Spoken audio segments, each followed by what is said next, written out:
La muerte más famosa de la historia es la muerte de Jesús de Nazaret. En el siglo I, hace 2000 años, fue crucificado por los romanos en Jerusalén. Las Escrituras nos dicen que 2 días después, María Magdalena, que estaba entre sus discípulos más íntimos, encontró la tumba vacía.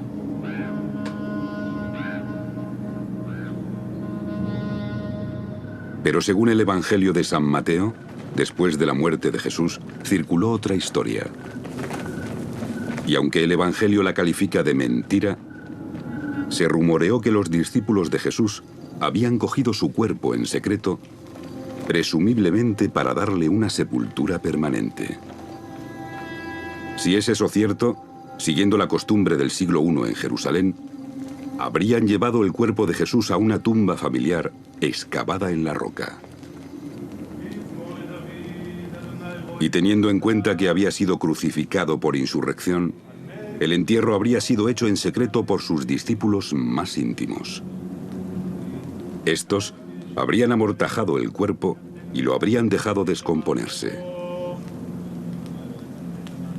Un año después, sus discípulos habrían vuelto, esa vez con la familia, para el entierro definitivo.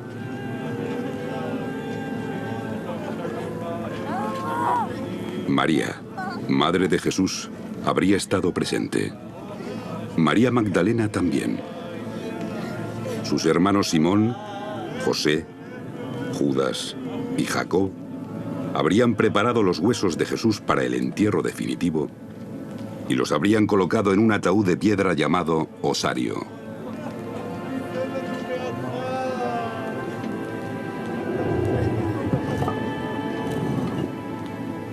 Habrían inscrito el nombre de Jesús en un costado y colocado su osario en un nicho de la cámara interior, donde habría quedado sellado para siempre en lo profundo de la tumba de su familia. La tumba perdida de Jesús.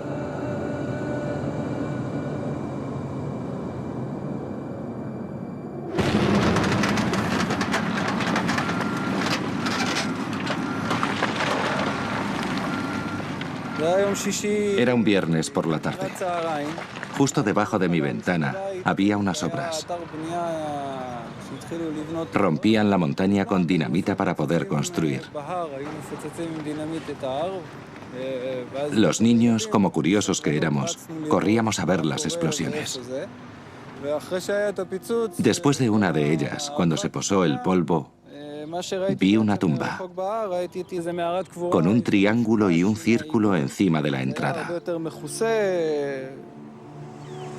En la primavera de 1980, una explosión en Talpiot, en el sur de Jerusalén, dejó al descubierto la entrada de una tumba. Tenía 2000 años de antigüedad. Mi hijo vino corriendo a casa. Tenía 8 años y gritaba: «Mamá, los albañiles están destruyendo una tumba que han descubierto». Yo empecé a buscar teléfonos de arqueólogos y a llamarlos, pero no había ninguno libre. Así que llamé a la policía para que pararan las explosiones. Los albañiles se fueron a casa porque se acercaba el Sabbat. El domingo por la mañana, a instancias de los constructores, llamaron a un equipo de arqueólogos que fuera a excavar. Solo tenían 3 días antes de que sellaran la tumba y la cubrieran con cemento. Yo veía una ladera grande, con tractores, excavadoras y camiones entrando en distintas direcciones. Y justo en el medio de esa cuesta había un agujero que resultó ser la entrada a la tumba de Talpiot. Encima de la entrada había una fachada única, una V invertida y un círculo, que atrajo a los arqueólogos. No hay duda de que esos símbolos en la fachada de la tumba de Talpiot significan algo. Es improbable que la persona o la familia que fue a tallar la tumba tallara esos símbolos al azar. Tenían que significar algo. No sé lo que significaban, pero es muy raro encontrar ese tipo de ornamentación en una tumba sencilla. Simon Gibson, entonces un joven arqueólogo, fue uno de los primeros en entrar. Su trabajo era documentar la posición de los sepulcros. Era genial. Fue muy emocionante entrar en la tumba, que había sido cortada en la roca. Tiene una cámara central, bancos debajo de arcos en las paredes para tumbar los cuerpos. Tiene apartados en distintas direcciones. Era muy importante reflejar todos los detalles arqueológicos posibles en los planos. El plano detallado de Gibson mostraba cada centímetro del interior de la tumba. De la cámara interior principal salían 6 cavidades profundas llamadas Kokim en hebreo. Y dentro de esos Kokim, los arqueólogos encontraron 10 ataúdes pequeños de piedra, llamados también osarios. Los osarios fueron trasladados rápidamente al Museo Rockefeller de Jerusalén, bajo la dirección de la Autoridad Israelí de Antigüedades.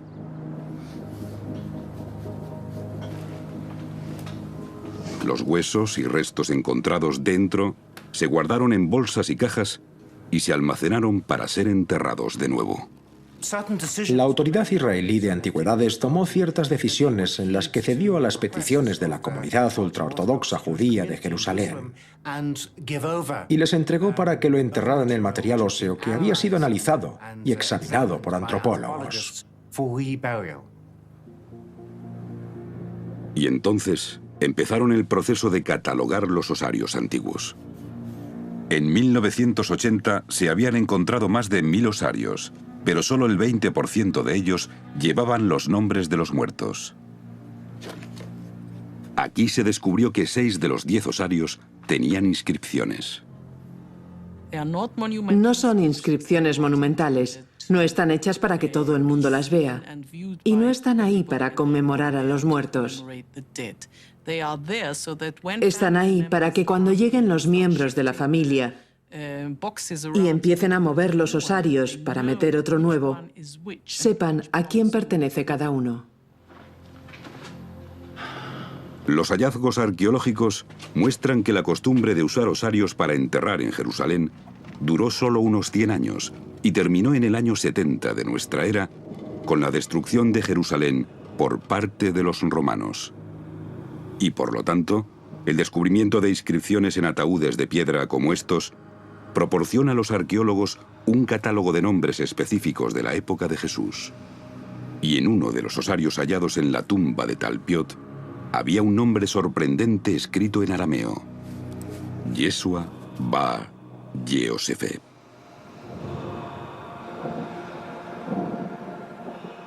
Yeshua o Jesús, hijo de José. Yeshua Bar Yosef. Cuando se encontró esto, creo que los arqueólogos no le dieron mucha importancia. El público sí se la habría dado, pero el público no se enteró. ¿Habéis encontrado un osario de Jesús, hijo de José? Pero apenas se habló de ello. Hoy el osario de Jesús, hijo de José, está en manos de la Autoridad Israelí de Antigüedades, la IAA, así como también el resto de los sepulcros de piedra extraídos de la tumba de Talpiot. La mayoría han sido guardados en este almacén enorme. ¿Pero por qué? Hemos reunido a un grupo de científicos, escolares y periodistas para investigar las 10 cajas antiguas de piedra caliza y descubrir por qué han sido ignoradas.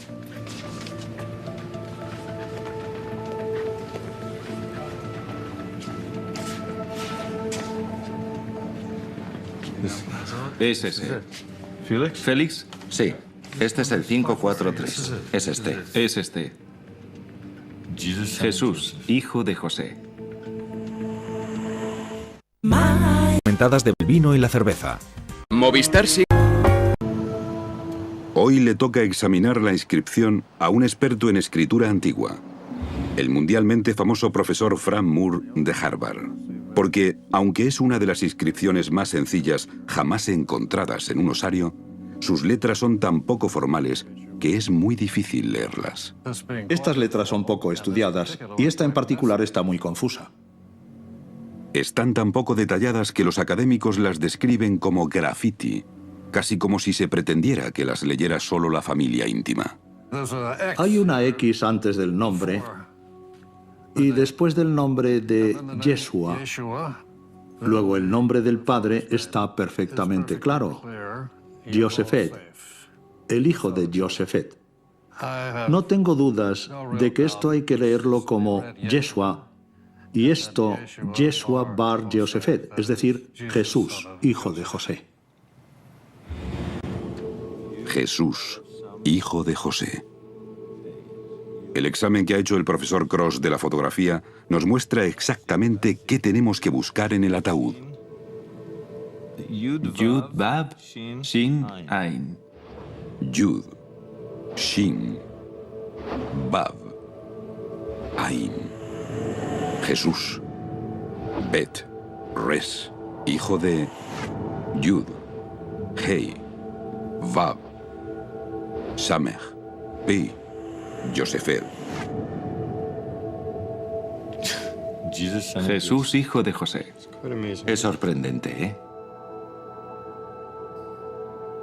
Es mucho más que sorprendente. ¿Es posible que este ataúd de piedra esté relacionado con Jesús de Nazaret? Para responder a esa pregunta, tenemos que examinar todas las pruebas arqueológicas descubiertas en la tumba familiar. ¿Encaja con la tradición cristiana? ¿Contradice algunos artículos de fe? Si mañana se encontraran los huesos de Jesús en un osario en Jerusalén y pudiéramos afirmar sin ninguna duda que eran los suyos, ¿destruiría eso la fe cristiana? Desde luego no destruiría mi fe. Yo dejo el destino de los cuerpos en manos de Dios. Parece ser que los cristianos pueden aceptar la posibilidad de que los restos de Jesús fueran trasladados a una tumba familiar. Después de eso, pudo haber resucitado y haberse aparecido a sus seguidores, como informan los evangelios. Según la fe cristiana, Jesús ascendió a los cielos. En teoría, esa ascensión pudo ser espiritual, dejando atrás su cuerpo. De hecho, aquellos que miran los evangelios con un enfoque estrictamente histórico, sí esperarían encontrar los restos de Jesús en su tumba familiar. La primera vez que lo enterraron fue en una tumba temporal. Y más tarde, a menos que desapareciera mágicamente y fuera a los cielos, según sostiene la fe cristiana. Pero sí, vamos a ser realistas e históricos. Lo normal es que lo llevaran a un lugar permanente. Un lugar de enterramiento permanente como un buen judío, ¿vale? Y la tumba tiene que ser una tumba familiar. La tumba de la familia de Jesús. Si el osario encontrado en la tumba de Talpiot y marcado Jesús, hijo de José, contenía los restos mortales de Jesús, entonces todos los osarios de esa tumba deberían pertenecer a miembros de la familia de Jesús. En los otros 5 osarios que sabemos que tienen inscripciones, deberíamos encontrar nombres del árbol genealógico de Jesús. Jesús fue hijo de María y José.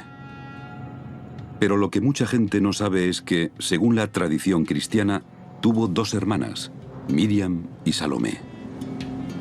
Y el Evangelio de San Mateo nos dice que tuvo 4 hermanos, Simón, Judas, Jacob y José. Su padre adoptivo, José, descendía del rey David. Pero José probablemente murió en Nazaret y fue enterrado allí, no en Jerusalén. María, la madre de Jesús, también era de la descendencia de David. Pero según la tradición cristiana, a diferencia de José, ella sí murió en Jerusalén.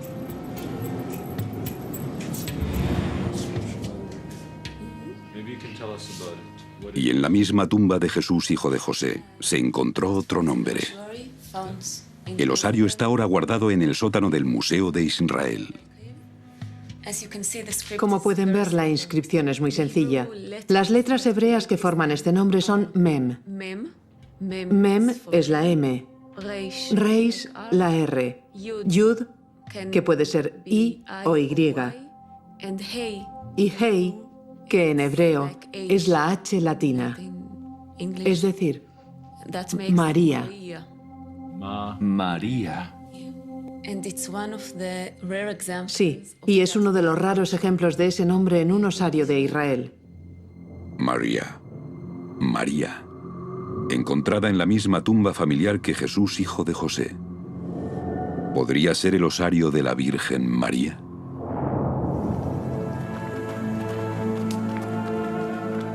A través de la historia, desde los primeros escritos griegos de San Marcos, el primer evangelista, el nombre de la Virgen María nos ha llegado de esa forma: María. Es una versión latinizada del nombre hebreo de Miriam.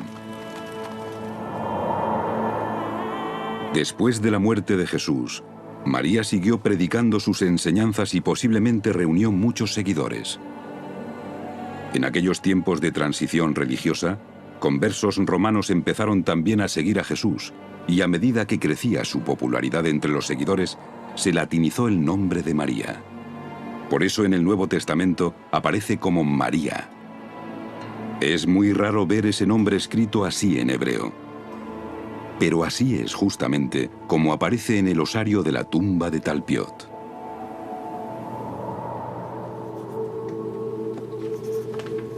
Si en 1980 los arqueólogos hubieran considerado, aunque fuera por un momento, que habían descubierto el osario de la Virgen María, ¿qué otros miembros de la familia habrían esperado hallar a su lado? Mira, Mateo. Mateo. M-T Yud-Hei, o sea, Matías. Matías, que es una forma abreviada, un apodo, por así decir, de Matiquia o Matiquiahu, que es de donde nos ha llegado en castellano el nombre de Mateo. Mateo. Al principio el nombre no parece encajar con la familia de Jesús.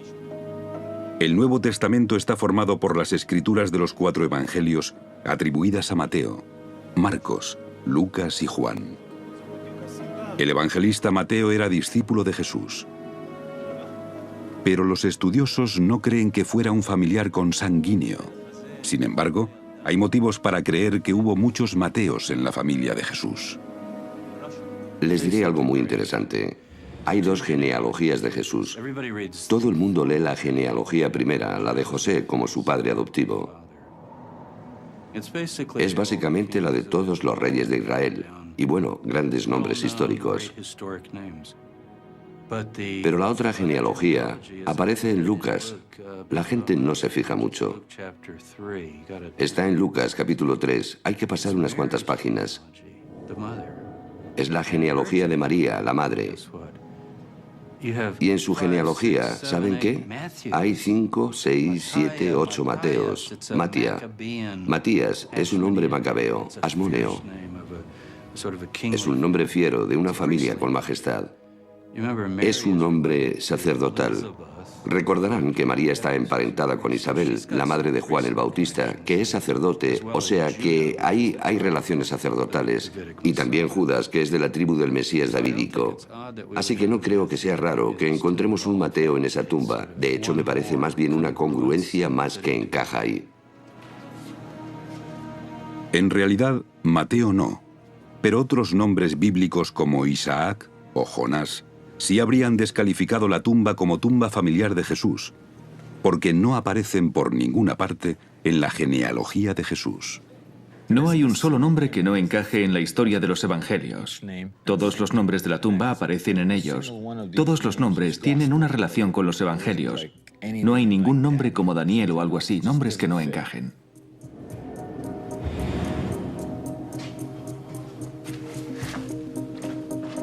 En 3 osarios habían descubierto 4 nombres: José, Jesús, María y Mateo. Y a continuación descubrieron otro nombre en un osario hallado en lo profundo de la tumba. La inscripción dice Yosa, con H al final. Y es una A, es el diminutivo de Yosefet, de eso no hay duda. Y seguramente es una inscripción muy poco corriente para un osario. Si me pongo a leer en hebreo, podría decir, vale, hay otro Yosefef, pero no es un Yosefef, es Yosa.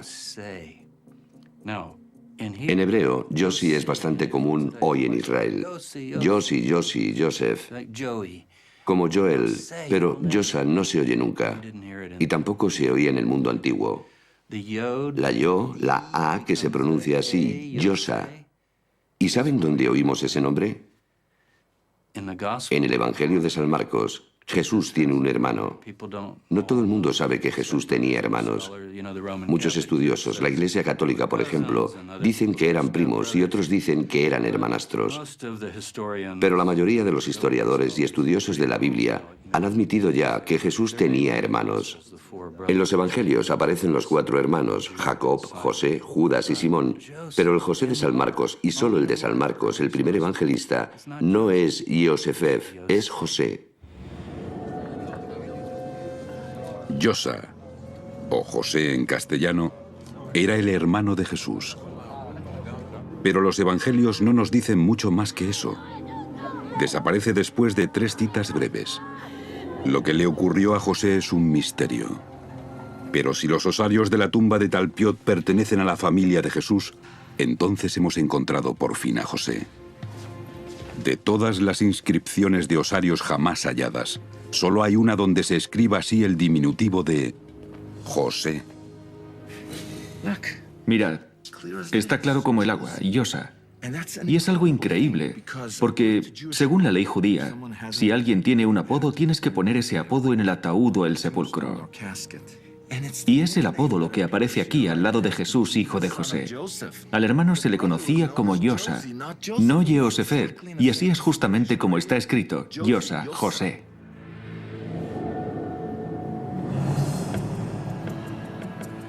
En 1980, los arqueólogos estaban catalogando nombres de osarios por centenares y de esta tumba sacaron Yosa, un apodo raro dado al hermano de Jesús.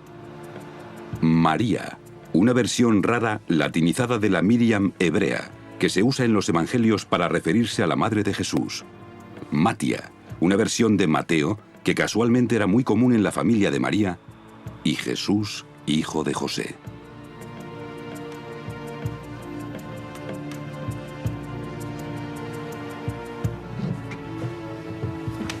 Hallados todos juntos en una tumba familiar, todos limpiados y catalogados, todos los huesos vueltos a enterrar juntos aquí, en una tumba consagrada especialmente en las afueras de Jerusalén.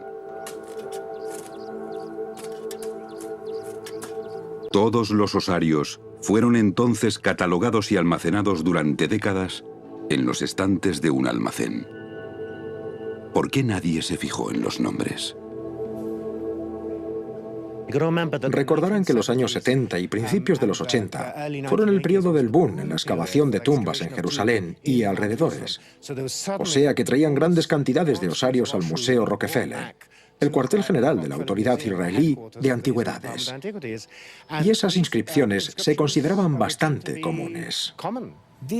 Esos son los nombres más comunes entre los judíos del primer siglo de nuestra era. Son nombres muy populares en ese periodo. Un dato que tenemos es que hay una serie de nombres que recuerdan muchos de los nombres que encontramos en el Nuevo Testamento. El otro dato es que encontramos esos nombres en muchos otros lugares. O sea que sugerir que esa tumba era la tumba de la familia de Jesús es una sugerencia poco documentada y hay que tener mucho cuidado con eso. Todas las tumbas de los alrededores de Jerusalén están apareciendo lentamente en obras en construcción y en algunos casos se están destruyendo. Así que no es tan extraño que unos albañiles descubrieran la tumba de Jesús. Es algo que puede ocurrir y creo que tenemos que considerarlo. Se ha hablado de probabilidades estadísticas, pero nunca han sido examinadas por expertos en estadística. Hasta ahora. Andrew Forberger es profesor de matemáticas y estadística. Ha reunido, a partir de osarios y otras fuentes, todos los nombres conocidos de la época de Jesús. Por el procedimiento de anotar la frecuencia con que se dan esos nombres, puede evaluar estadísticamente los nombres descubiertos en Talpiot. Una de las cosas interesantes de esta tumba en concreto es que, desde un punto de vista laico, Si miras los nombres que se dan en este grupo y te concentras en los nombres individualmente, puedes muy bien tener la impresión de que no hay nada extraño en este grupo en particular. Pero el modo correcto de analizar eso es mirar todos los nombres juntos.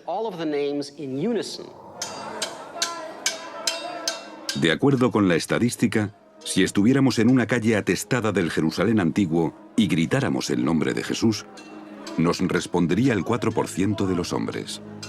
Si gritáramos el nombre de Miriam, respondería el 25% de las mujeres. Los dos nombres eran comunes. Pero lo que explica Forberger es que si gritáramos el nombre de un Jesús con un padre llamado José, una madre llamada María y un hermano llamado Yosa, las probabilidades de que respondiera alguien serían muy bajas. Desde un punto de vista estadístico, no estudiamos la incidencia de los nombres individuales, donde decimos que cada uno de ellos es un nombre muy común. Miramos el modo en el que se combinan los factores entre sí. Y no que un padre se llame Yosefet no es nada raro. Que un hijo se llame Yeshua tampoco es raro. Pero al combinar esos dos juntos, ya es más raro. O sea, que hay una posibilidad de que esta tumba en concreto sea la de una familia del Nuevo Testamento. Es una posibilidad que, en mi opinión, hay que tomarse en serio. Tomarse esa posibilidad en serio significa que tenemos que intentar encontrar más pruebas. Y un modo de hacer eso es encontrar la tumba de Talpiot. Pero la tumba fue enterrada, sellada y cerrada con cemento hace más de 25 años. Encima se construyó un bloque grande de apartamentos. Aunque pudiéramos localizarla, quizá fuera imposible entrar en ella, enterrada ahora bajo metros de cemento y cimientos. Después de estudiar planos de construcción de décadas de antigüedad y compararlos con informes arqueológicos de la IAA, nuestro equipo cree haber descubierto la situación subterránea de la tumba de Talpiot. La tumba de Talpiot está situada a medio camino entre el antiguo Jerusalén y Belén, las dos ciudades más importantes para Jesús y su familia. Habría sido una situación ideal para la tumba de la familia, porque así los parientes supervivientes podían desplazarse desde las dos ciudades a visitar la tumba. Bien pensado, es perfecto. Está justo entre Jerusalén, allí, donde está Itai, y Belén, aquí. Si yo fuera miembro de la familia de Jesús, querría que me enterraran aquí, ¿vale? Vale, sabemos que hay una tumba justo aquí, ¿verdad? Nuestra investigación muestra que en 1980 se descubrieron dos tumbas en Talpiot. El techo de la segunda había sido destruido parcialmente por los obreros, pero se volvió a cerrar y no se excavó debido a las limitaciones de tiempo y las presiones de grupos religiosos para que no se tocara. Los informes arqueológicos muestran que esa segunda tumba está 20 metros al norte de la primera. Ahí es donde tiene que estar la otra tumba. Los planos del apartamento muestran que la primera tumba está localizada debajo de un patio y al lado de una pared de dormitorios. Creemos que esa es la tumba que buscamos. Sabemos que una de las tumbas está debajo del patio. Sabemos que salen tuberías de ella. Ahí es donde entras tú. Los bocetos de la IAA sugieren que quizás se instalaron tuberías de acceso a ambas tumbas antes de seguir construyendo encima de ellas. Es corriente que se añadan esas tuberías a petición de rabinos en respuesta a la creencia ortodoxa de que los espíritus necesitan un paso despejado desde la tumba. Vamos a bajar por muchos metros que haya hasta que lleguemos al fondo. Una vez que estemos abajo, si el dibujo está bien y hay esa curva en la tubería, la cámara bajará por la curva y veremos lo que hay allí. A mí me preocupa que las tuberías sean mentira. Que el que hizo los pisos pusiera tuberías allí solo para contentar a los rabinos. Oh, sí, las almas pueden moverse, pero que no haya nada allí. Idealmente, tú bajas tu cámara por esa cosa. Sí. Confirma que hay una tumba, que hay un espacio entre la tumba y el dormitorio, si puedes. No sé a qué profundidad está, pero hacemos un agujero en la pared del dormitorio y ¡boom! Estamos dentro.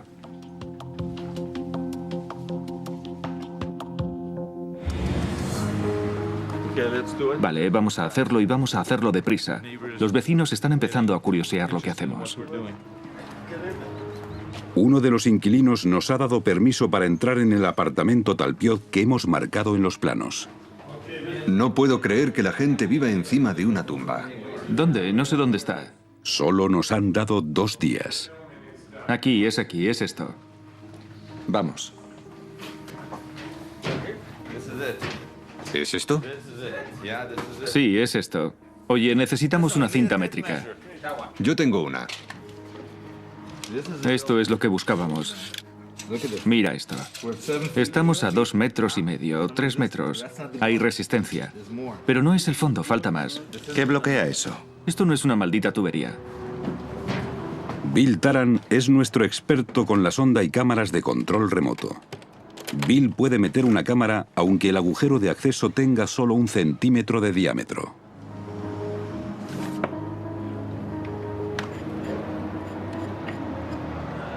¿Qué tienes ahí? Es la videosonda, es muy ligera. Puedes verte la cara ahí. La cámara está en la punta y la luz también. Sí. Vamos a ver a dónde apunta la cámara. ¿Qué puede hacer? Es articulada y se mueve en todas las direcciones, así podrá mantenernos en el centro de la tubería para que podamos ver lo que hacemos. Voy a centrarla y a insertarla en la tubería. Vale. Vale. Miraré contigo y moveré la cámara a medida que bajamos, para intentar mantenerla en el centro. Mira cómo bajamos. Sigue estando bastante despejado y estamos bajando. Hemos bajado más de 3 metros. ¿No hay escombros? ¿Qué es ese cambio de color? Cambio de color porque parece que usaron tuberías de colores distintos cuando metieron esta cosa. ¿Cuánto puede bajar tu cámara? 9 metros. Veo algo. No me gusta. ¿Ves eso? ¿Qué es eso? Parecen palos. Yo veo plástico y trozos de madera, escombros o algo parecido. No me gusta. No me gusta. ¿Sabes una cosa? Aquí hay un bloqueo muy serio. Félix, esto no me gusta.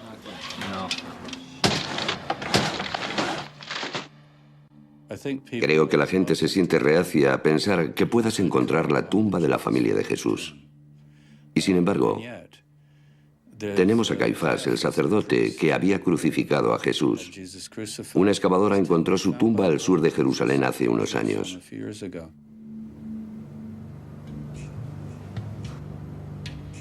En diciembre de 1990, unos obreros de la construcción descubrieron una cueva antigua de enterramiento del siglo I. Dentro había 12 osarios. 2 de ellos llevaban el nombre de Caifás. Este, el osario más adornado, tiene 2 veces tallada la inscripción José, hijo de Caifás.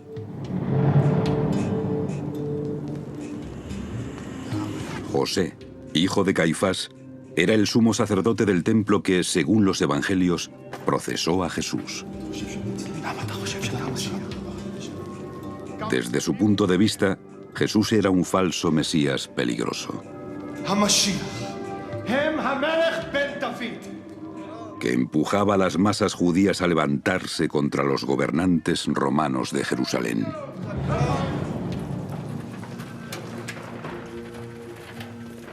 El osario de Caifás se encontró, así que no es que se puedan encontrar solo osarios de gente corriente, como si lo que encontremos no pueda ser de nadie importante. ¿Por qué no? Creo que no se mide todo con el mismo rasero. Usted dice que ese Caifás es probablemente el sumo sacerdote que procesó a Jesús según los evangelios. Y sin embargo dice que este grupo de nombres no son más que nombres judíos muy comunes. ¿Por qué está tan convencido de que este es ese Caifás? En la misma tumba hay otros osarios menos elaborados que llevan el nombre de Caifás. No José, hijo de Caifás, sino solo el nombre de Caifás. O sea que definitivamente es la tumba de un clan, como lo eran todas las tumbas. Esta es la tumba del clan de Caifás. Uno de ellos debería haber sido José, hijo de Caifás, el que conocemos del Nuevo Testamento. Y los adornos del osario muestran claramente que es alguien de más categoría, así que Una decoración lujosa le ha convencido de que este es el Caifás de los... No, Caifás no es un nombre nada corriente. No es un nombre tan corriente como Jesús, José, Juan o María. Es un nombre raro. Es un nombre que conocemos tanto por fuentes judías como por el Nuevo Testamento. Y se corresponde con ese periodo y podría ser ese. El hecho es que nunca hemos encontrado en ninguna otra parte un osario con el nombre de José, hijo de Caifás. Nunca. Por otra parte, aquí hay un grupo de cosas únicas. José, al que encontramos en esta tumba, y la forma concreta de ese nombre solo aparece en el Evangelio de San Marcos. Lo encontramos como hermano de Jesús solo en esta tumba. En ninguna otra, por lo que es tan raro como Caifás. De hecho, es más raro porque en la tumba de la familia de Caifás encuentran varios Caifás, y José solo aparece una vez en todos los miles de osarios hallados.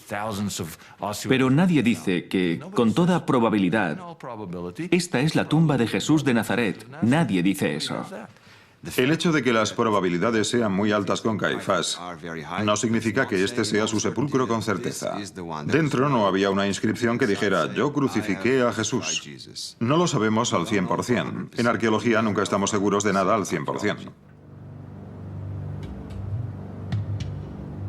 Pero los expertos parecen sentirse muy bien relacionando algunos osarios con nombres famosos de los evangelios, siempre que nada pueda relacionarlos con la familia de Jesús. En la quinta estación de la Vía Dolorosa, el Vía Crucis que recorrió Jesús con la cruz a cuestas, encontramos una inscripción a Simón el Cireneo.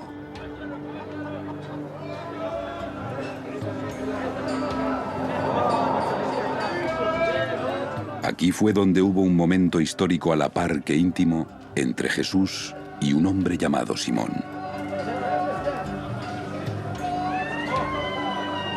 Según los evangelios, Jesús tropezó durante el Vía Crucis. Y Simón, que había ido de visita a Jerusalén desde Cirene, le ayudó a cargar con la cruz.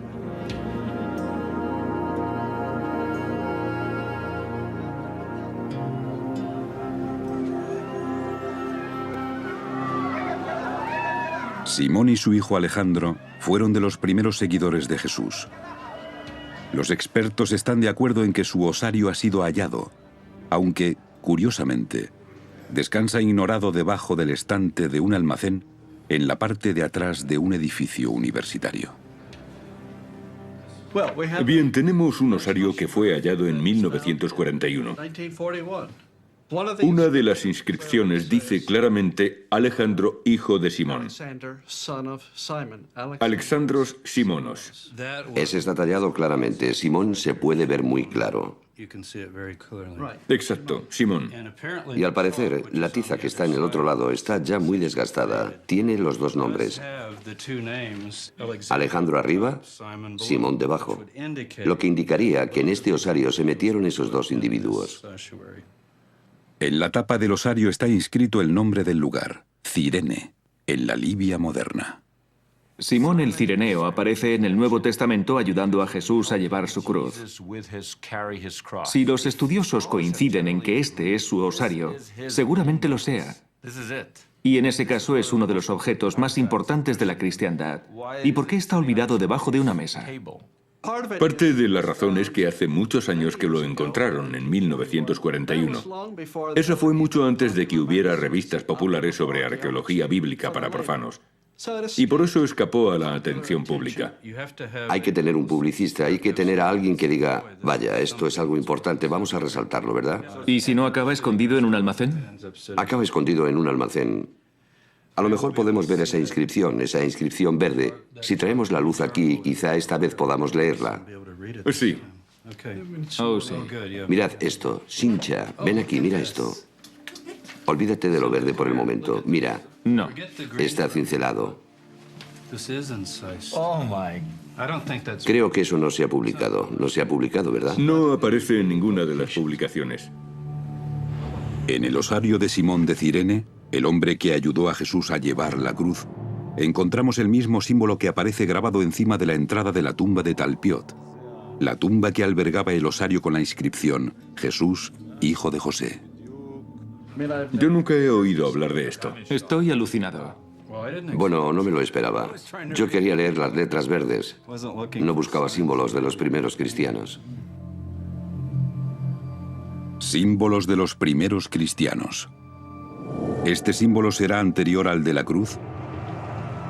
¿Es posible que el símbolo marcado en la tumba de Talpiot se convirtiera en el símbolo del movimiento de Jesús? Si la tumba pertenece a Jesús y su familia, sí lo es. Nada, mirad, nada. No va a ninguna parte. ¿Se mueve algo? Creo que es el plástico.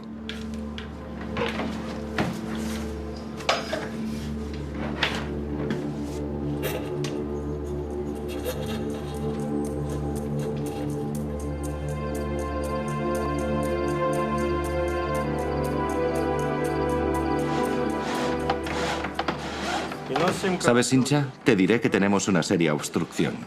Sincha, creo que en este punto tenemos que llamar a un fontanero.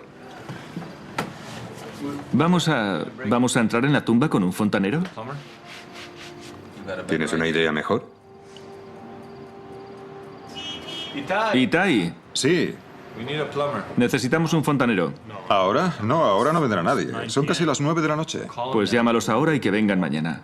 Eso es una locura. Llamaremos al fontanero. ¿Qué otra cosa podemos hacer?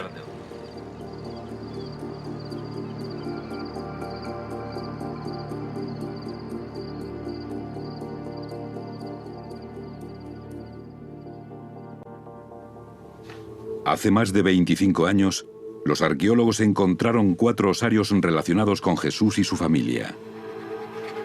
Después descubrieron otra inscripción en un 5.º osario. La inscripción tiene 2 partes. La segunda parte dice Mara, mientras que la primera es un diminutivo de Mariamne. Y aunque nadie había visto ese nombre en un osario, se tradujo como otra versión más de María. María, conocida también como Mara.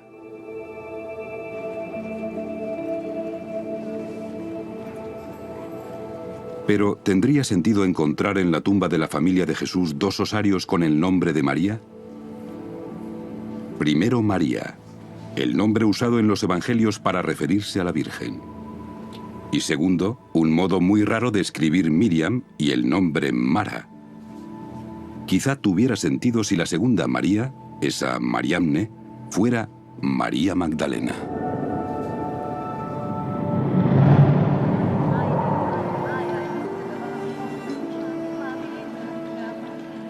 María Magdalena nos llega en el Nuevo Testamento no solo con un nombre, sino con un nombre y un título. Según los estudiosos, ella es María de Magdala, María Magdalena. Magdala era un centro comercial importante cercano al mar de Galilea. La gente de Magdala hablaba griego además de arameo. Las tradiciones cristianas sugieren que María Magdalena y su hermano Felipe predicaban a los judíos de habla griega.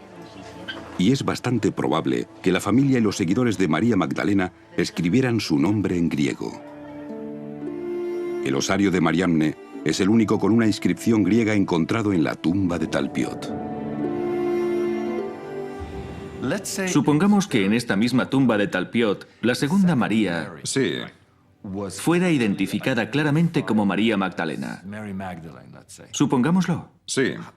¿Cuál sería su reacción con ese nombre dentro de este grupo? Sería fascinante y desde luego atraería mucha más atención y suscitaría muchas más preguntas. Pero no lo es. No tenemos a María de Magdala en la tumba. Si uno de los osarios hubiera puesto María Magdalena, yo habría dicho, vaya, y me habría quedado muy impresionada. Si ahí hubieran escrito María, procedente de Magdala, o María Magdalena, habría sido muy interesante. Si la inscripción de Mariamne se pudiera relacionar con María Magdalena, sería mucho más interesante. Sería extraordinario estadísticamente, porque podríamos crear una ecuación de probabilidades combinadas para el grupo de Talpiot que incluyera a Mariamne.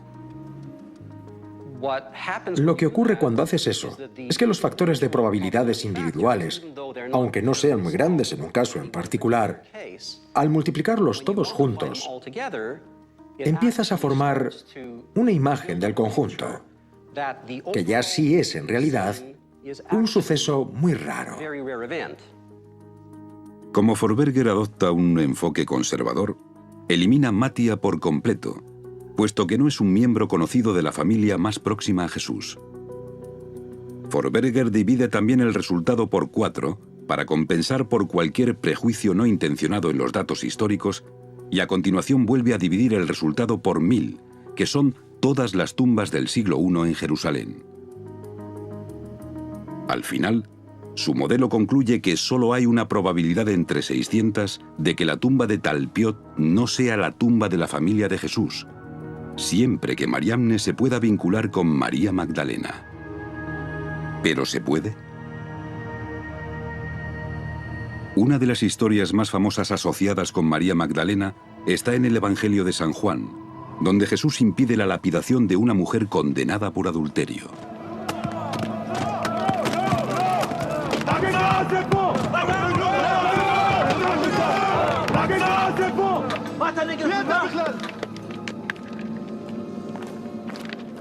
Pero en el texto no hay nada que indique que la mujer, cuyo nombre no se da, sea Magdalena.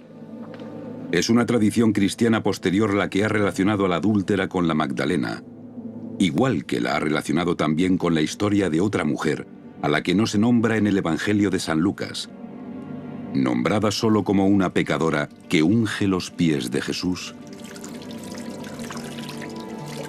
y los seca con su cabello.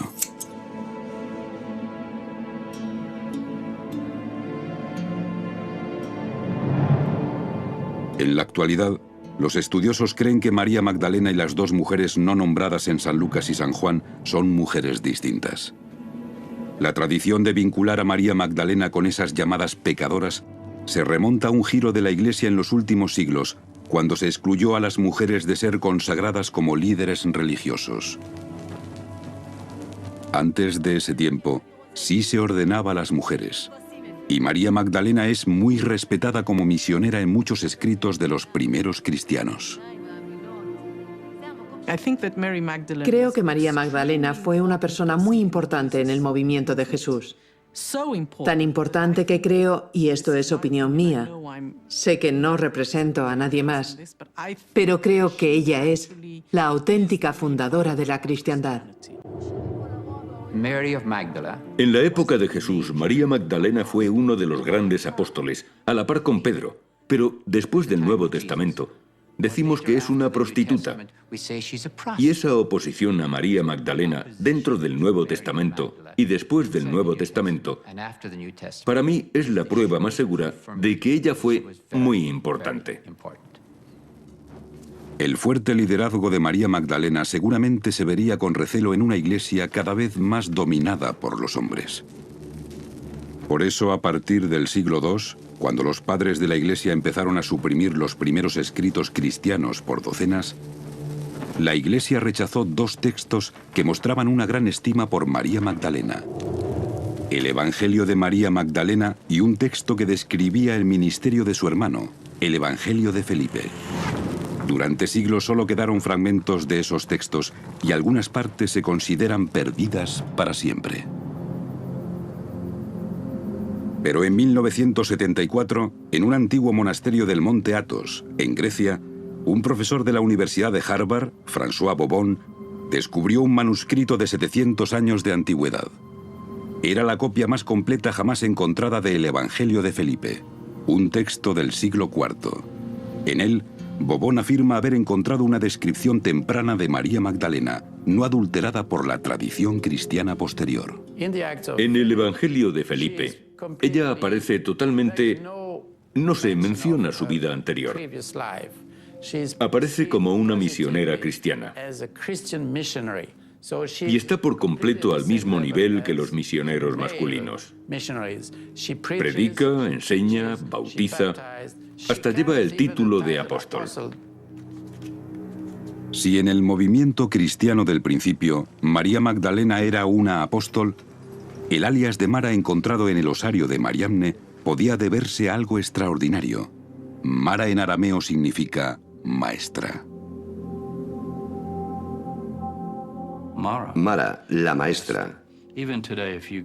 Todavía hoy, si vamos al corredor armenio, el arzobispo o alguno de los sacerdotes será Mar Samuel, o Mar, como se llame, señor maestro. Todavía se oye hoy en día. Es una muestra de respeto para un rabino, para un profesor relacionado con el Mara, el señor, el maestro. En el Evangelio de Felipe está claro que María Magdalena es respetada como predicadora, bautista y apóstol, fuerte, fiel y cercana a Jesús. Entonces tendría sentido que sus seguidores la llamaran Mara, maestra. Pero, ¿qué pasa con las letras del primer nombre de la inscripción? Ese Mariamne jamás encontrado ni antes ni después en otro osario. En el Evangelio de Felipe, el nombre de María Magdalena se deletrea M-A-R-I-A-M-N-E,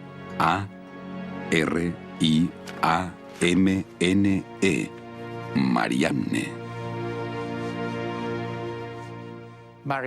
En los evangelios sinópticos y en algunos textos no canónicos, como el Evangelio de María, el Pistis Sofía, etc., Mariamne es la misma mujer que María de Magdala o María Magdalena. El Evangelio de Felipe parece explicar todos los misterios detrás de esta inscripción. Pero si este es de verdad el osario de María Magdalena, entonces hay una cosa más que necesita investigarse. La creencia más común, basada en la tradición medieval, es que después de la muerte de Jesús, los discípulos fueron expulsados de Judea y se dispersaron por muchos países, viajando y predicando la palabra de Dios.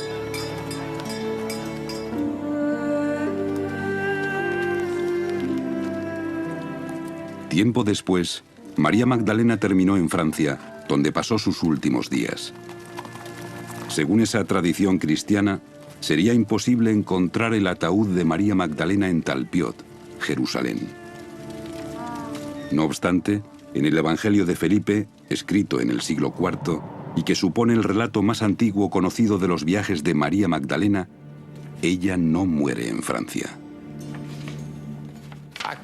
Según el Evangelio de Felipe, al final de la historia, se dice que Mariamne vuelve a casa, a Israel, al Valle del Jordán. Y el autor hace una alusión a que es allí donde muere y donde la entierran. El Evangelio de Felipe nos dice claramente que María Magdalena, la apóstol en la que más confía Jesús, muere aquí, en Jerusalén.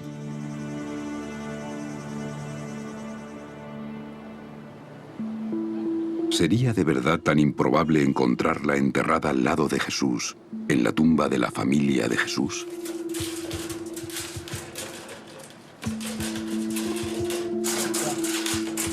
Las probabilidades estadísticas son abrumadoras. El grupo de nombres de la tumba de Talpiot, extraordinario. Las relaciones con los evangelios, demasiado fuertes para pasarlas por alto. Nuestro equipo, armado con ese conocimiento nuevo, tal vez pueda descubrir ahora pistas nuevas dentro de la tumba de Talpiot, si es que consigue entrar. Vamos a colgar nuestras cosas y ver lo que ha hecho. Veamos lo que tenemos ahora que el fontanero nos ha despejado el camino. Vamos allá.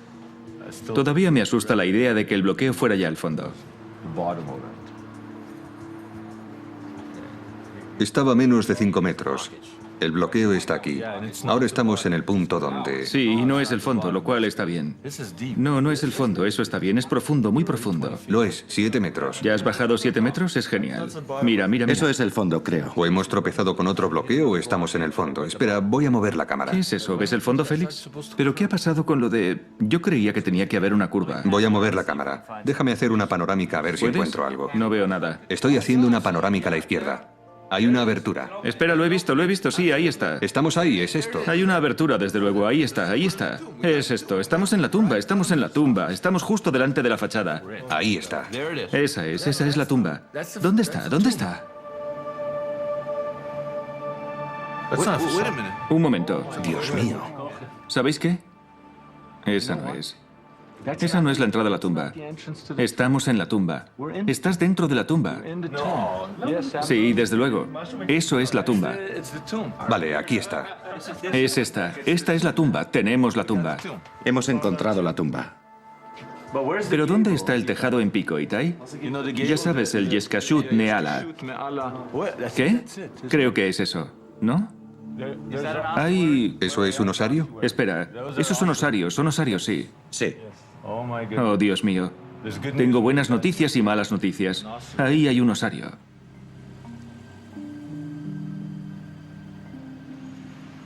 ¿Y bien? ¿Qué significa eso? Significa que estamos en otra tumba. La nuestra está vacía. ¿Y qué vamos a hacer? Es otra tumba. Estamos en otra tumba. ¿Sabéis qué? ¿Qué? Esta debe ser la segunda tumba. Exacto. La que pensábamos que estaba 20 metros al norte. Estamos en la segunda tumba. Sí. Nuestra tumba está 20 metros al sur de aquí. La buena noticia es que nadie ha visto nunca una tumba de la época de Jesús en tan buen estado.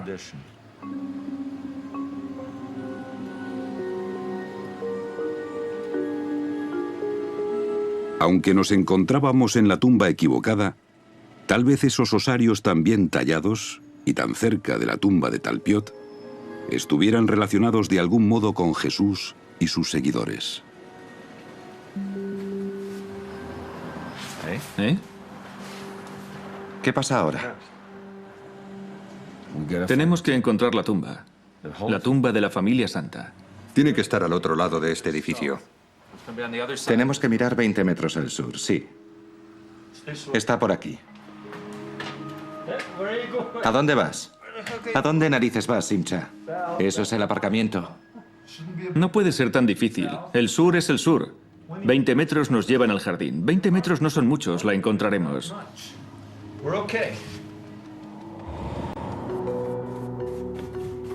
En 1980, la IAA catalogó 4 de los 10 osarios de la tumba de Talpiot como osarios sin inscripciones. Pero eso no significa que no tuvieran nada.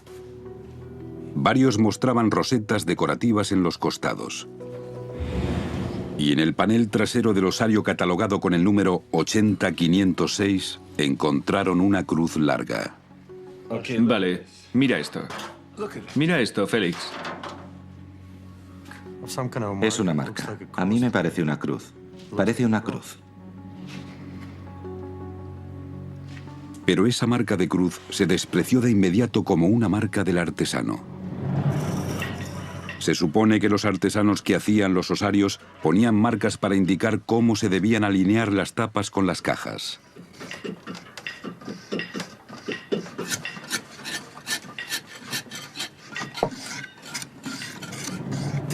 Esto no tiene nada que ver con la cristiandad. Es solo una raya. Es muy común. Creo que es una marca que hacen los artesanos. Y eso es porque las cruces sencillamente no se aceptan como cruces, en el sentido de símbolo cristiano, en ningún resto arqueológico que date de antes del siglo IV. La creencia más común entre arqueólogos e historiadores es que no hay apenas pruebas arqueológicas de los primeros cristianos hasta el siglo IV, 300 años después de la muerte de Jesús.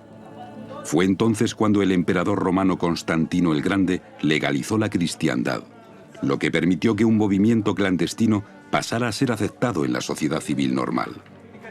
Su popularidad se extendió más allá del imperio y Constantino sería conocido como el primer emperador cristiano.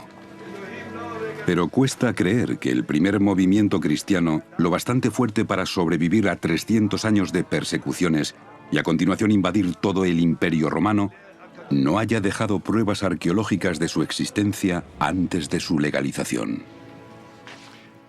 ¿Sabéis qué? Por el rabillo del ojo he visto una cruz dentro de un círculo. ¿Qué es eso? Eso es genial. Me encanta esa pregunta, porque esto no es una cruz. Esto es 4 siglos antes de que la cruz quedara establecida como símbolo cristiano. Esto es una roseta, el adorno más común en los osarios del siglo I. Otros osarios también llevan cruces, pero son marcas de los artesanos para alinear la colocación de la tapa con la caja. Si quieres probar que la cruz se usaba ya como símbolo cristiano en el siglo I, necesitarás algo más que una roseta no muy bien hecha. En la actualidad, la cruz se asocia inmediatamente con la crucifixión, pero esa referencia habría resultado horrorosa en los años siguientes a la muerte de Jesús. Para alguien del siglo I, llevar una cruz colgada al cuello habría sido como si alguien de hoy en día se colgara una silla eléctrica pequeña. De muy mal gusto. Era un símbolo de tortura. Y solo cuando se terminó la crucifixión pudo la imaginación humana pasar de la realidad al símbolo. Pero quizá la gente sí usaba cruces como símbolos religiosos en la época de Jesús. Cruces que no tenían nada que ver con la crucifixión. En la Biblia, en Ezequiel, hay un pasaje en el que Dios le dice que vaya a la ciudad y trace una, podríamos decir, una X o una cruz en la frente de todas las personas rectas. Antes de que esto fuera una cruz, la gente ya hacía X o cruces, pero no pensaban en Jesús, en la cruz. Lo que pensaban era que eso era el fin. La idea del final, ¿vale? Cerrados, sellados y entregados. Y entonces adoptó un significado apocalíptico. La última letra significa que ya estás sellado, que has terminado, que estás preparado, que esperas quizá la resurrección. Es lo de vamos a marcar a la gente que está preparada con una X o una Tav. La Tav es la última letra del alfabeto hebreo, o Tao en arameo. En el libro de las Revelaciones, Jesús declara: yo soy el Alfa y el Omega, lo primero y lo último, el principio y el fin. Alfa y Omega son la primera y la última letra del alfabeto griego. Pero como Jesús hablaba en arameo, en realidad habría dicho: soy el Alaf y el Tao. Y en su época, la letra Tao se dibujaba como una cruz. En el osario que lleva la inscripción Jesús, hijo de José, directamente debajo del nombre de Jesús hay una inscripción intencionada de una Tao. Para nosotros eso forma parte de la inscripción original. Tiene la misma profundidad y el mismo estilo de la inscripción, más la vaporización mineral que claramente se mete en todas las letras. Si este símbolo, este Tao, era una marca de rectitud en la época de Jesús, bien pudiera ser que lo hubieran adoptado sus primeros seguidores. Y siglos después, habría evolucionado hasta convertirse en la cruz cristiana. Es algo terrible que se borre una cultura. Y sin embargo, hay un cierto sentido en lo que les ha pasado a Jesús y sus seguidores. Se convirtieron a la cristiandad. No los borraron. Pero aquel movimiento original, el modo en que eran al principio judíos en esta zona, que creían en su propia versión de la fe judía, pero también seguían a Jesús, eso sí ha desaparecido.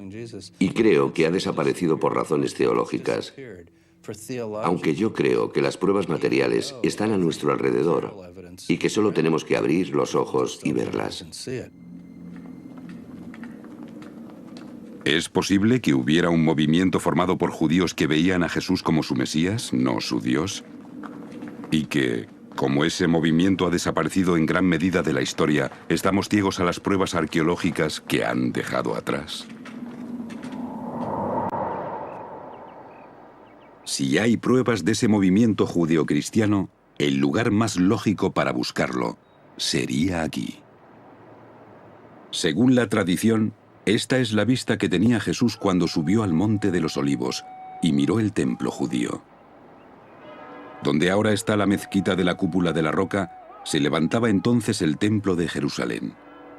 Allí se guardaba el Arca de la Alianza. Según San Lucas, Jesús miró el templo, vio su destrucción posterior y lloró. Aquí fue donde lloró, en Dominus Flevit, un lugar sagrado en el que los monjes franciscanos construyeron este monasterio en 1891. Este punto habría sido el lugar ideal para un cementerio judeocristiano, con vistas al templo que estaban seguros de que Jesús volvería para reconstruir. En 1953, durante una reforma del monasterio, los franciscanos descubrieron un cementerio de 2000 años de antigüedad. Bellarmino Bagatti, un arqueólogo muy conocido, excavó parcialmente esta necrópolis antigua. Bagatti afirmó que estos osarios pertenecían a algunos de los primeros seguidores de Jesús. Si este es un cementerio judeocristiano, eso significa que nuestra tumba no está asentada en una especie de vacío arqueológico, sino que es parte de una red de cementerios. Esto puede proporcionar un contexto arqueológico para nuestra tumba.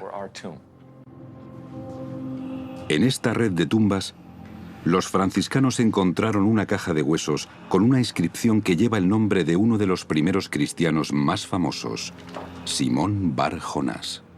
No sé si todo el mundo reconocerá inmediatamente eso, pero Jesús le dijo a Simón Pedro, que más tarde fue venerado como papa y cabeza de la iglesia: tú eres Simón, hijo de Jonás, y yo te bendigo, Pedro. Porque su nombre no es Pedro, eso es un nombre griego, su nombre era Simón, Simón Bar Jonás.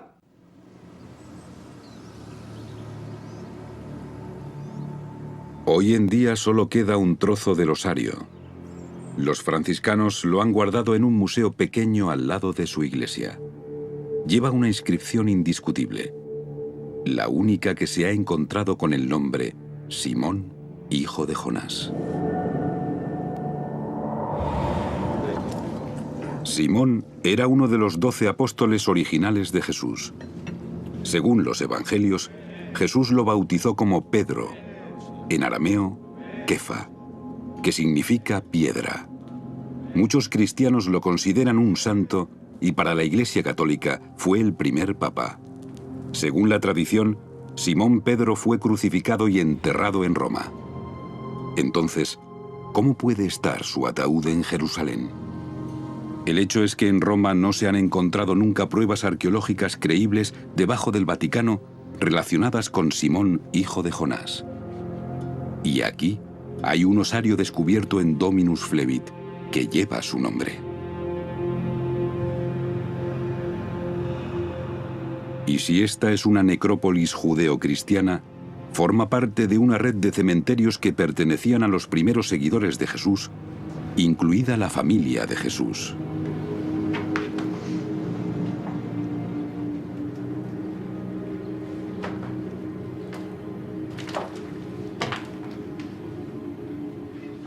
Vale, no os lo vais a creer.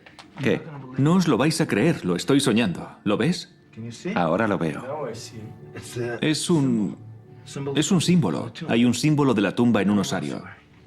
Esto es increíble porque el ángulo y la cosa son idénticos y el punto de dentro. Idéntico.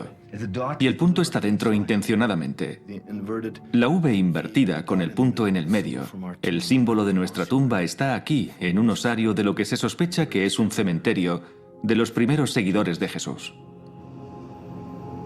Encontrar este símbolo en un osario aquí, en la necrópolis de Dominus Flevit, lo relaciona directamente con lo que se cree que son algunas de las primeras pruebas de la cristiandad.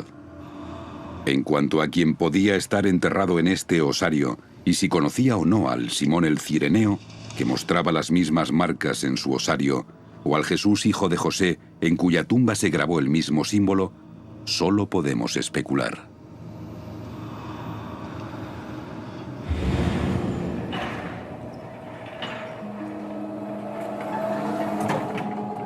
Pero en temas forenses, la ciencia moderna no permite mucha especulación.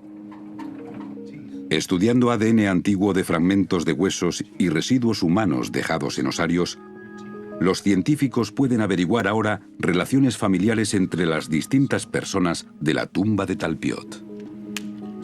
Stephen Pfann es el director del Centro para el Estudio del Cristianismo Primitivo Y aquí ayuda a Stephen Cox, un arqueólogo forense del estado de Nueva York. Han descubierto material valioso dentro de los osarios que llevan las inscripciones de Mariamne y Jesús, hijo de José. Dentro de este osario tenemos material que se adhiere a la superficie de la piedra, formando un patrón circular muy interesante. Vale la pena recogerlo y echar un vistazo y ver cuál es su composición. El patrón y el material puede darnos una idea del quién, el qué, el cuándo y el dónde. Parece extraño que esas muestras puedan contener el ADN de Jesús y María Magdalena. Pero si hay material suficiente, estas pruebas pueden arrojar una luz nueva sobre Jesús y su familia. Esta es la muestra 80. Las muestras han sido numeradas y enviadas a este laboratorio de ADN en Thunder Bay, Canadá, uno de los únicos 5 laboratorios que hay en el mundo especializados en ADN antiguo.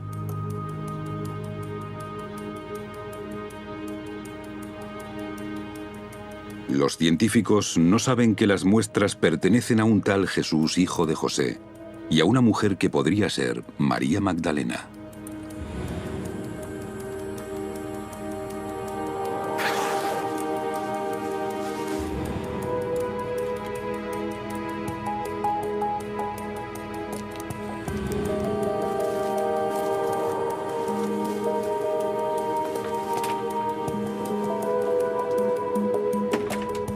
Si estas muestras de huesos pertenecen de verdad a María Magdalena y a Jesús de Nazaret, esperamos que las pruebas indiquen que no están emparentados genéticamente. Esperamos que el ADN pertenezca a 2 personas sin vínculos familiares entre sí. Y eso sería un descubrimiento muy raro en una tumba de familia, a menos que esos individuos fueran marido y mujer. Bien, hemos recibido las muestras que nos enviaron y la primera vez que las examinamos no nos parecían buenas. Muy secas, muy desecadas, muy pequeñas y muy fragmentadas. Y por esa razón nos iba a resultar muy difícil hacer el análisis. Después pasamos a procesar o empezar a procesar las muestras e intentar averiguar la calidad del ADN. ¿Sería factible hacer un análisis? En este caso concreto descubrimos que el ADN estaba bastante degradado, bastante dañado. Y por esa razón nos limita el tipo de trabajo que podemos hacer. La pregunta ahora es, ¿hay material de ADN suficiente para crear un perfil significativo? Con el fin de obtener la máxima cantidad posible de información, los biólogos intentarán recuperar lo que llaman ADN nuclear de las células del hueso. El análisis de extracción mostró que era muy difícil recuperar el ADN nuclear. A continuación nos centramos en el ADN mitocondrial. El ADN mitocondrial se pasa de la madre al hijo, se transmite por línea materna, lo que significa que solo podemos identificar esos tipos de relaciones. El material óseo está demasiado degradado para recuperar ADN del núcleo de las células. Y por lo tanto, la extracción de ADN se centra ahora en el mitocondrio de las células del hueso. El ADN mitocondrial solo puede decirnos si Jesús, hijo de José, tuvo la misma madre que Mariamne, si eran hermanos o no lo eran.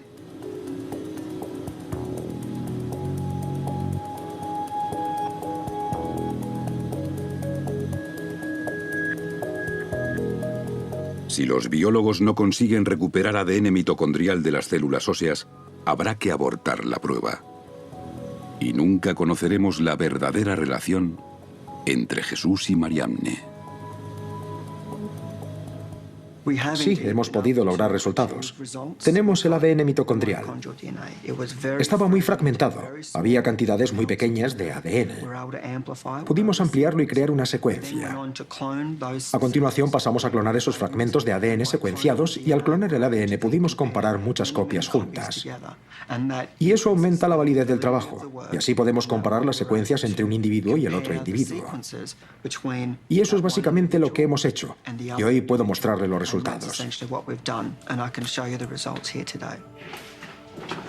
Bien, aquí lo que tenemos son 2 secuencias, solo secuencias representativas, una para cada individuo.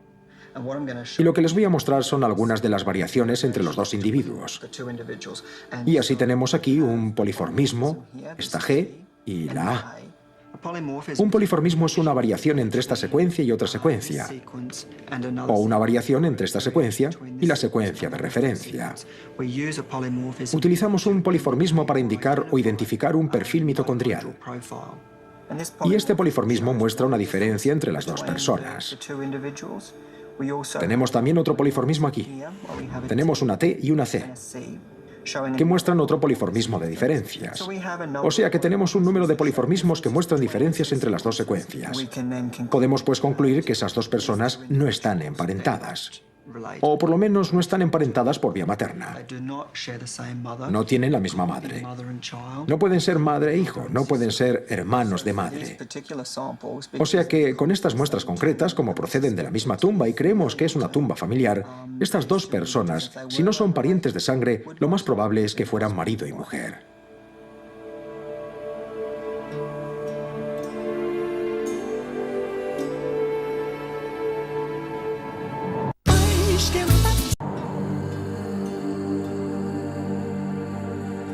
La gente lleva siglos especulando sobre la relación de María Magdalena con Jesús. María Magdalena aparece con más frecuencia que otras mujeres en los evangelios canónicos, siempre muy cerca de Jesús. Su presencia en la crucifixión encaja con el papel de esposa y viuda doliente. Quizá Jesús y María Magdalena sí estuvieron casados como sugieren los resultados del ADN de los osarios de Talpiot.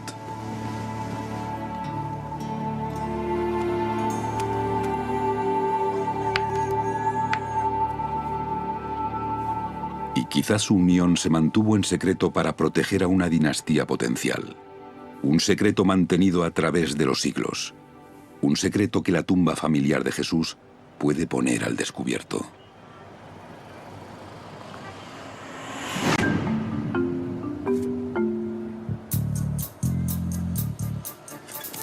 Por fin hemos podido contactar con uno de los constructores originales de los apartamentos Talpiot. Efraín recuerda la tumba, pero no está seguro de su situación exacta.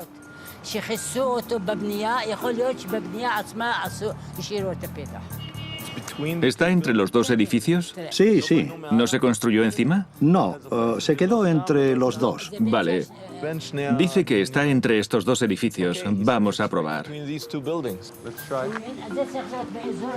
Entre los dos edificios de apartamentos hay un jardín grande con terrazas altas. Y Efraín afirma que la tumba está en esta zona. Tiene que estar justo detrás de esta pared. Pero la cuestión es, ¿en qué terraza? No podrán subir ahí.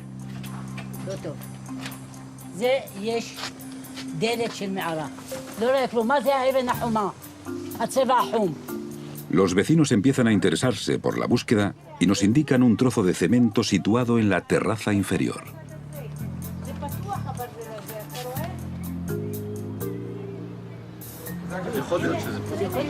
¿Esto tiene un propósito práctico? ¿Puede que esté debajo de ese bloque de cemento? Efraín explica que el cemento no tiene ningún propósito estructural, pero lo interrumpe la aparición casi profética de una mujer ciega que ha vivido en los apartamentos desde que se construyeron. Aquí está. ¿Esto es la tumba? Eso es la tumba. ¿Cómo puede estar tan segura? Porque me acuerdo. Estaba abierta y los niños entraban y salían, así que vinieron y la cerraron. ¿Sabe si la llenaron de cemento o arena? Me parece que se limitaron a cubrirla. ¿Y usted está segura de que está aquí? Estoy 1.000.000% segura. 1.000.000% de certeza. No necesitábamos más. Si podíamos retirar el cemento, quizá nos encontráramos con la entrada a la tumba de la familia de Jesús.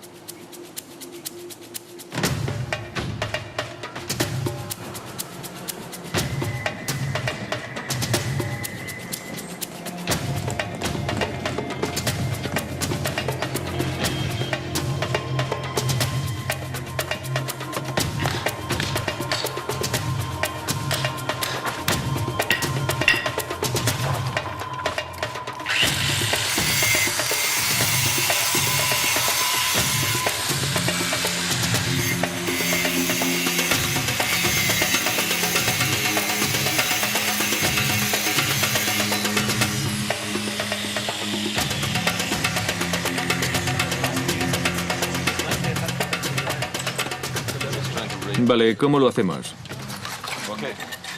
Necesitamos la ayuda de todos. Félix, os daréis cuenta de que este es un momento importante.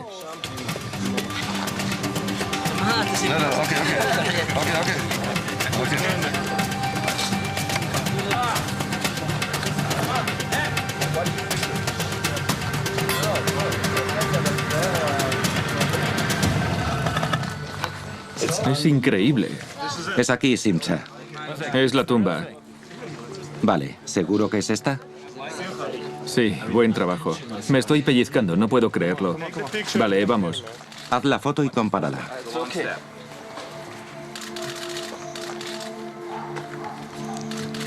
Ten cuidado donde pisas. No veo nada. No pasa nada, no pasa nada.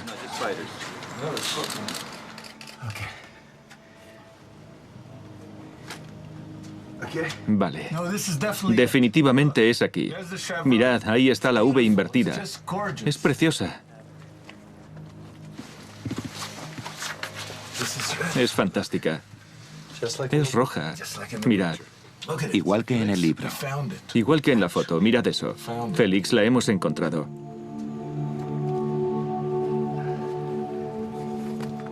La hemos encontrado. Voy a bajar. Vale, vamos a entrar. Vale, vamos allá.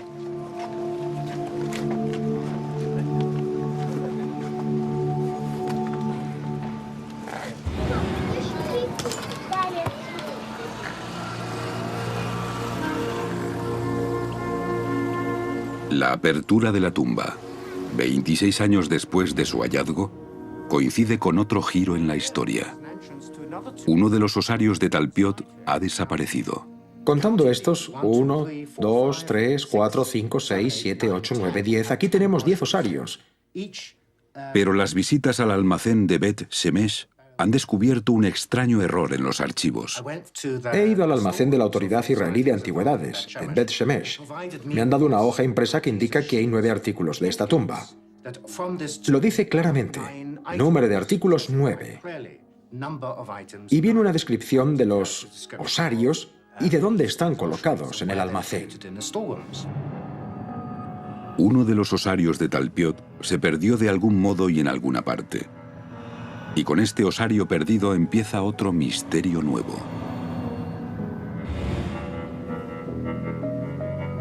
Puede que robaran el osario.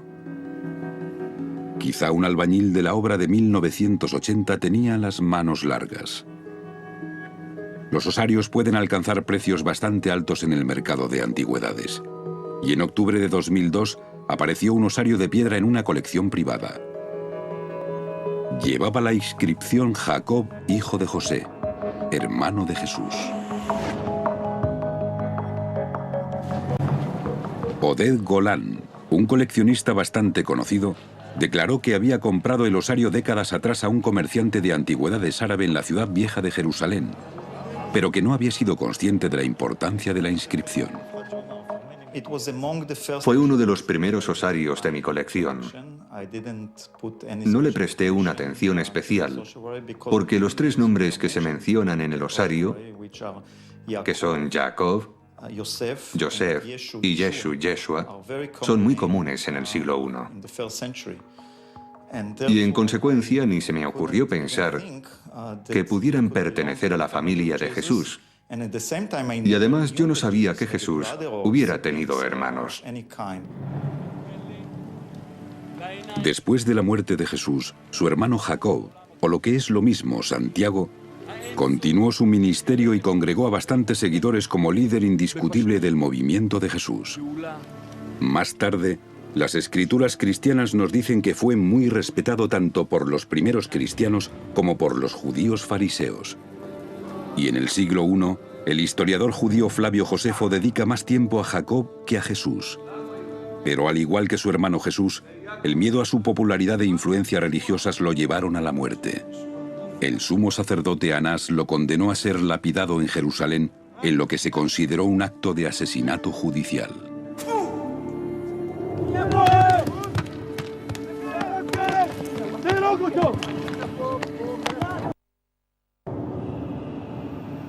Los numerosos relatos de la vida de Jacob o Santiago muestran a un cristiano de tal importancia que, de haber sido posible, habría sido enterrado al lado de Jesús.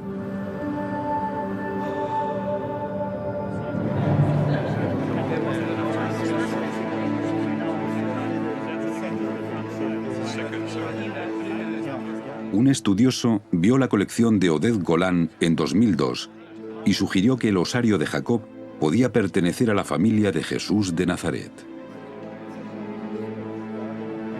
Y así empezó lo que es ya una controversia famosa. Una batalla entre estudiosos y científicos sobre la autenticidad del osario de Jacob. El osario de Jacob, ¿de dónde salió? El coleccionista que lo tenía, Oded Golan, dice que lo compró alrededor de 1980. A veces ha dicho antes o después, pero alrededor de 1980. Nuestra tumba fue descubierta en 1980. Falta un osario. Las antigüedades israelíes no pueden encontrarlo. Puede que lo encuentren en algún almacén, pero yo estudié las dimensiones porque sentía curiosidad.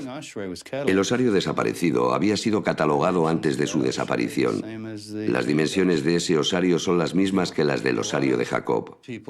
Mucha gente, algunos expertos, han dicho que el osario de Jacob es una falsificación, pero nadie dice que todo sea una falsificación. Y la posición actual de la autoridad israelí de antigüedades es que originalmente decía Jacob, hijo de José. Yo acepto eso. Piénsenlo bien. Tenemos 6 nombres. Olvidémonos de lo de hermano de Jesús. Porque el osario dice Jacob, hijo de José, hermano de Jesús. Pero algunos dicen que lo de hermano de Jesús se añadió después. No importa. Es evidente que sería hermano de Jesús. Si el osario es de esa tumba, tenemos un Jesús, un José, un Jacob, hijo de José. Y claro que son especulaciones, pero coincide la época y coincide el nombre, y creo que para mí está bastante claro que esta es la familia de Jesús. Pero, ¿cómo podríamos determinar si el osario de Jacob procede de la tumba de Talpiot? La fecha y las dimensiones anotadas sugieren que sí, pero será la pátina la que tenga la última palabra. En el interior de una tumba se acumulan con el tiempo minerales y sedimentos en los osarios. Esa acumulación se llama pátina y se puede analizar científicamente para extraer una huella química y mineral específica de un osario o tumba. Todos los osarios descubiertos en una tumba concreta tendrán la misma huella de pátina.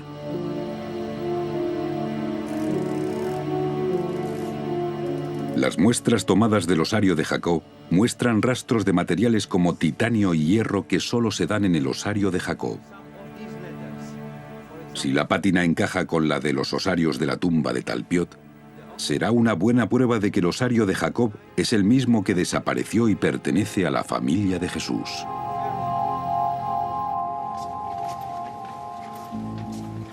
El doctor Charles Pellegrino ha venido al almacén de Bet Shemesh en Israel para recoger muestras de pátina de los osarios de la tumba de Talpiot. Puedo sacar mucho material de aquí. Mira eso, Charlie, eso es pátina. Eso puede servir, sí, excelente. Esto es 8503. La inscripción de Jesús, hijo de José.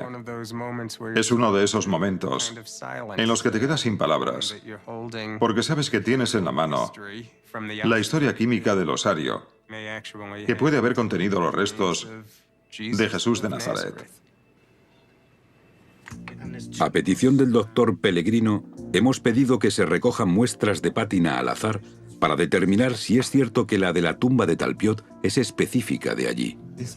Aquí hay más pátina. Hay de sobra para que trabaje Charlie con el microscopio electrónico. Si las muestras aleatorias no encajan con los osarios de Talpiot y las muestras de Jacob sí, las probabilidades estadísticas de que hayamos encontrado la tumba de Jesús serán abrumadoras. Si fuera posible obtener pruebas de que el osario de Jacob puede ser ese osario desaparecido, eso tendría un valor adicional muy importante. Yo diría que sería determinante, siempre y cuando ese fuera el caso.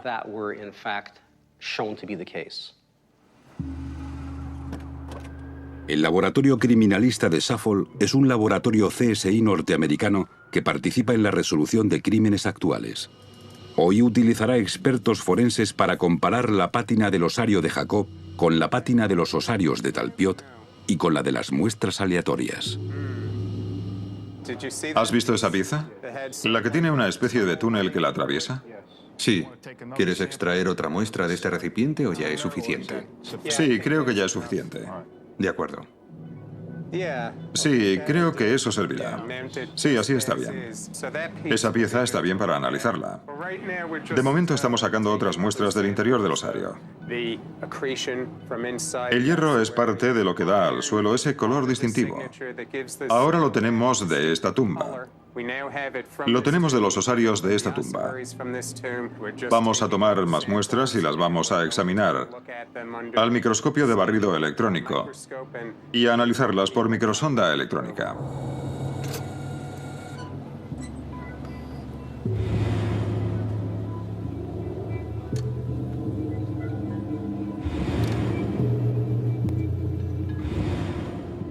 Lo que vemos aquí ahora es el espectro de la muestra de pátina que acabamos de analizar. Este material es principalmente piedra caliza. ¿No es así, Charlie? Sí, es lo que llamaban la tiza de Jerusalén. Es una piedra caliza muy blanda. Pero lo que me parece interesante son los pequeños rastros de materiales que hemos encontrado aquí y que no responden a las propiedades de la piedra caliza general que esperábamos encontrar. Estoy hablando de hierro, titanio, potasio, fósforo y magnesio.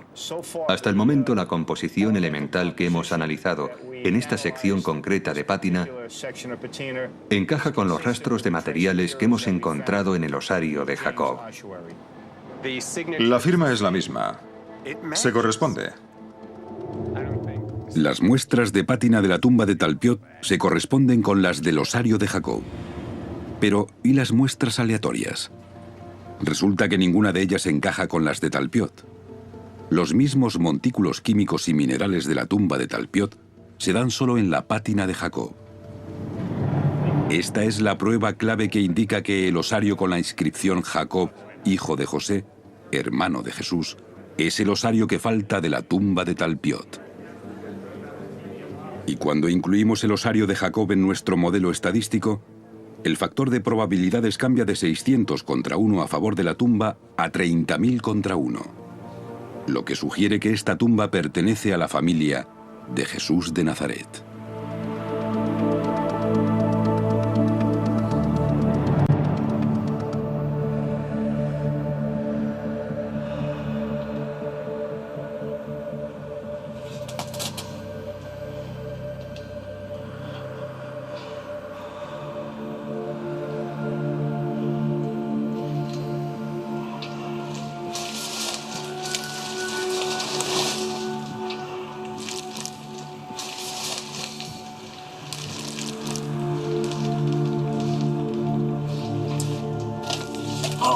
Dios mío.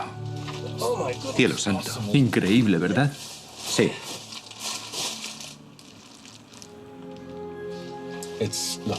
Mira, 1, 2, 3. Estos nichos, los cochim, 2 aquí, 2 aquí, 2 aquí, 6 en total.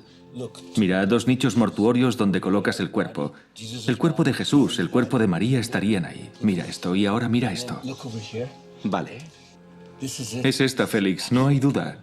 Es una joya de tumba. Mira eso, es muy profundo.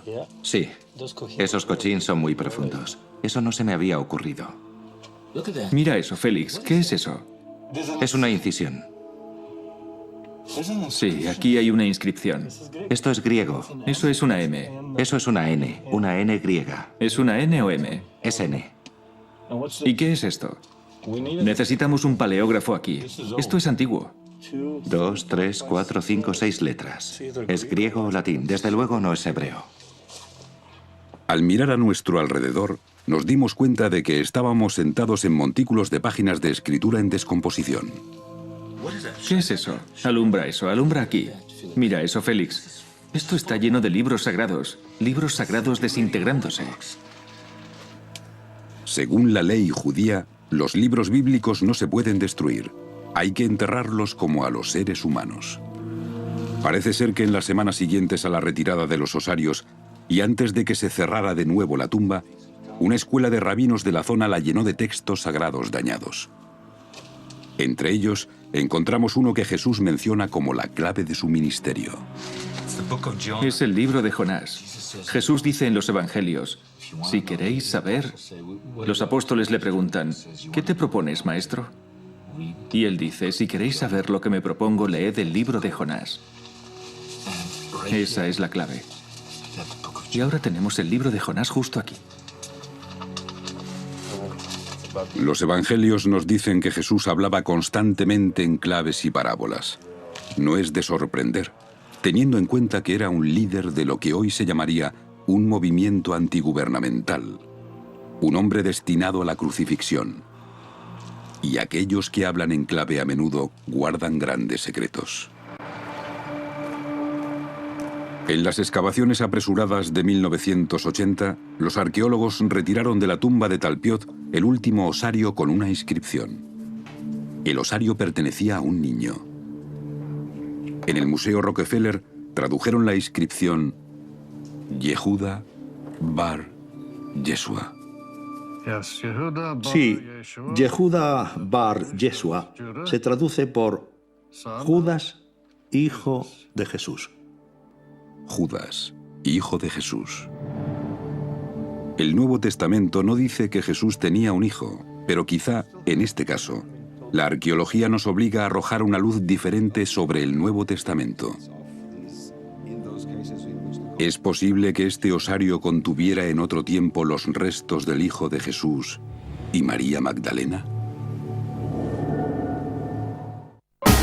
Enamoras más en verano. Si Judas era su hijo, es lógico que su existencia se mantuviera en secreto, puesto que a Jesús se le consideraba un pretendiente al trono. Las autoridades romanas probablemente habrían arrestado y crucificado a un hijo suyo. Era una época de grandes persecuciones. Todos los relacionados con el ministerio de Jesús estaban en peligro. A su primo, Juan Bautista, le cortaron la cabeza. Jacob, su hermano, fue lapidado. Simón, otro hermano, crucificado. Si Jesús y María Magdalena fueron padres, seguramente sabían que, de hacerse público el nacimiento de su hijo, éste correría un grave peligro. Quizá el discípulo amado, cuyo nombre no se da y que aparece en el Evangelio de San Juan, sea en realidad el Hijo de Jesús.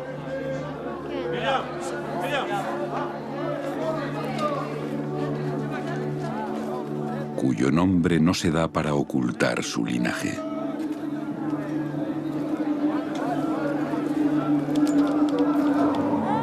En Juan 19:26, Jesús pide al discípulo amado a los pies de la cruz que cuide de su madre. Después le dice a María, mujer, aquí tienes a tu hijo. Tradicionalmente, se creía que en esa escena Jesús se dirigía a María, su madre. Pero, ¿puede ser que la tradición esté equivocada?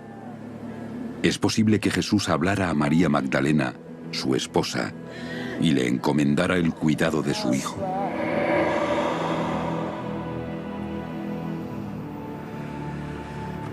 Por otra parte, quizá el hecho de que hubiera un hijo en la tumba de Talpiot signifique que el Jesús hallado en esta tumba no es Jesús de Nazaret.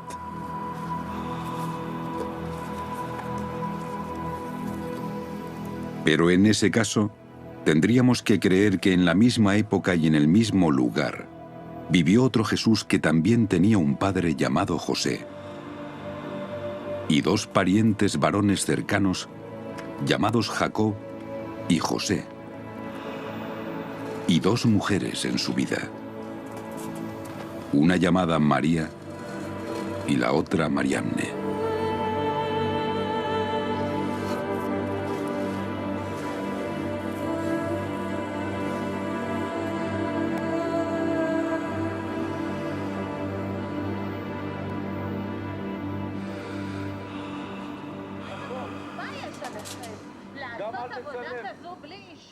¿Qué es ese ruido? Creo que les molesta que estemos aquí. Voy a hablar con ellos.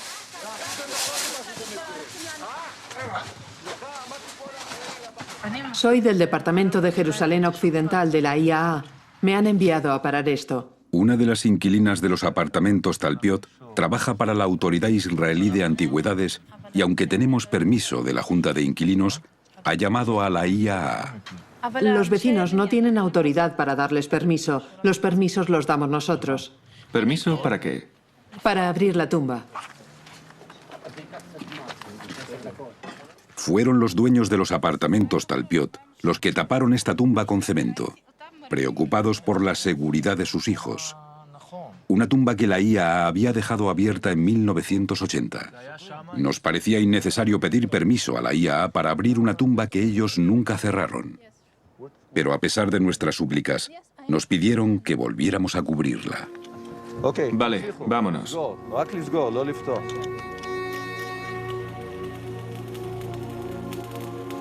La tumba que quizá contuvo los restos de María, la madre de Jesús.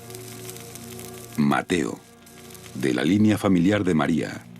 José y Jacob, hermanos de Jesús. María Magdalena, su esposo Jesús y Judas, el hijo de ambos, vuelve a estar cerrada.